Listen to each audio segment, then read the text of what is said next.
तीन दिन पर्यंत शीतरू निस्तार नहीं।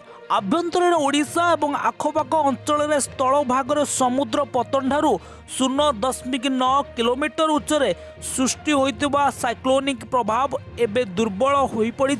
फल आगामी 2 ରୁ 3 दिन पर्यंत राज्यर बहु जिले में रातिर सर्वनिम्न तापमात्रा 3 ରୁ 4 डिग्री पर्यंत ह्रास पाइब।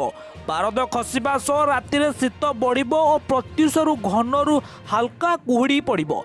आज अपराह्न भुवनेश्वर स्थित आंचलिक पाणीपाग विज्ञान केन्द्र पक्षर जारी एक बुलेटिन रे कहुई आगामी 3 दिन पर्यंत राज्यर जिला मानकरे पाग मुख्यतः सुखिला रहिबो। तेबे एही समय मध्य राज्यर मयूरभंज, भद्रक, बालेश्वर, केन्द्रापड़ा, जगतसिंहपुर, कटक, अनुगुल, बौद्ध, कंधमाल, नयागढ़ एवं मालकानगिरी, कोरापुट, खोर्धा, पुरी, ढेंकानाल और जाजपुर जिले में गोटे किंबा 2टी स्थान में घन कुहुड़ी हेबार संभावना अधिक रही।